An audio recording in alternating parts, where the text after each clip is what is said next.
Do you guys know the Pythagorean theorem? A squared plus B squared equals C squared. So what's this height gonna be? How are we supposed to know that? Your brains.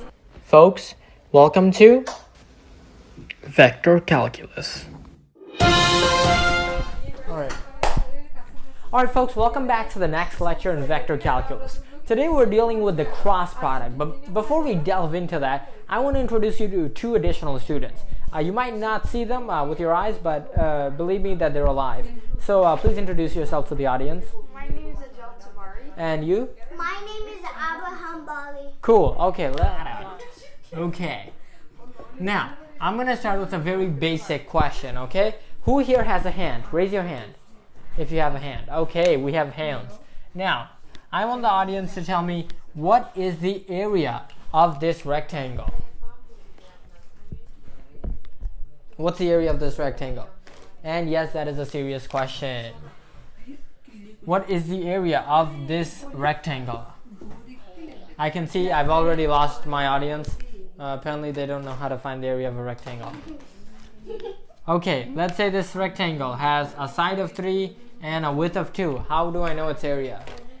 Yes, please. 3 times 2. Thank God. 6. Oh, wow. We have a genius in the classroom here. A genius or a cheater, probably a genius. Now, No, that's not Cheetos. okay, just kidding. So, the area of this rectangle is? 6. 6. Okay, so now I'm going to change this up a bit. Let's see if the class can still do it. And 6. Okay, so go ahead and tell me what the area of this new rectangle is. Go ahead, raise your hands. Yes. 9 times 6. Which is? 54. No, that is correct. That is correct. 9 times 6 is indeed 50 is going to be the area of this rectangle. Okay, so what else do we want to know? Now, instead of a rectangle, what if I kind of mess this up a little bit? Instead of a rectangle, let's say I have something like this. Something like a slanted rectangle. What do we call a slanted rectangle like this? Does anyone know what the name of this shape is? I know. Yes, please. What is the name of this shape? It's kind of a shape, but it looks like if you turn it around, it looks like a diamond. Okay, good. So some people call this a diamond, but you can also call it by another name, which is rhombus. Wow, smart guy. I'm smart guy in the whole world. Hopefully no one heard that, but that's okay. It's also called a parallelogram, okay? So a parallelogram is also another name for rhombus or a diamond. So how do you find the area of a parallelogram? If I told you this side is 6 and this side is 5, what's the area of the parallelogram? This is embarrassing. Nobody knows how to find the area of a parallelogram? Yes. This is 6 times 5. Okay, 6 times 5. Are you guys laughing because you got it wrong? Because this is wrong. This is not the area of the parallelogram. Now look, this is how you find the area of the parallelogram. You have to look. Hello.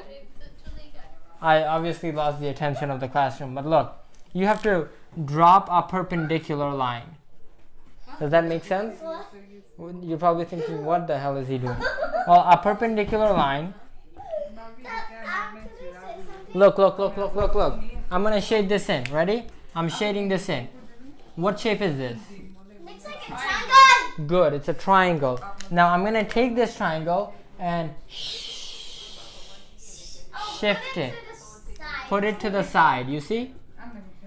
I'm gonna take this triangle and put it on this side. Wait, can I write something on the board? Now what shape does this become? A square. I mean, a rectangle, sorry. Good, a rectangle. So we just went from a parallelogram to a rectangle. Let's see that again. This time I want someone to come up here. Who wants to come up? Okay, you come up and then you're gonna do half, you're gonna do half. Okay. Take this parallelogram and show me the first thing you would do to find make it into a rectangle.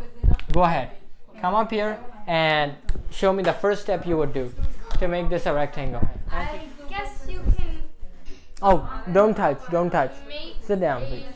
perpendicular. Good. Now, next student, come up here, come up here. Show me what I would do with this piece I have. Show me what I would do with this piece. Oh, good idea. Oh, wow. Good idea, but you're going to shade this one. You're going to shade it, shade it, shade it. No, damn it. Okay, good, okay, good. Now, I'm going to show you the last step. He shaded this triangle, right? Now I'm going to take, you shaded this, right? I'm going to take this little slice.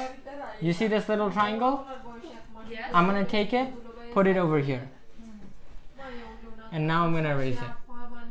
Now what shape do I have? It's a rectangle. Rectangle. Doesn't it look like a rectangle too? It's a rectangle. It's a little bit, twisted because it's a rectangle. Okay, it's a rectangle. Good. If I say this is 6 and this is 5, what's the area of this diamond or parallelogram? What's the area? 6, 5 times 6 times 5. Okay, I'm saying what's the area inside of this? 6 times 5 is 30, you think? Yeah. Okay, well 6 times 5 is 30, but that's not the area. Remember, the first thing you want to do is put this thing down, right? Yeah, but then that makes it a rectangle. Makes it a rectangle, right? Because you take this piece, you put it here. This is basically a rectangle. But this 5 doesn't help you. I need to tell you what this how long this red thing is. Let's say this red thing is 4. Now what's the area of this? 4 times 6. 4 times 6. I will give you the opening. That's the area of this? That's the area of this? Parallelogram. Okay, so now I'm going to test you guys. 6, 6, 3. What's the area of this parallelogram? What is the area of this parallelogram? So let me know. What do you guys think? Okay, now, instead of raising hands, this is what I want you guys to do. Go up. Are you going to hide out here or are you going to go over there? Yeah. You're on the left column. Abraham is on the right column. We don't have to focus on 6. How do you make that? I'll make it.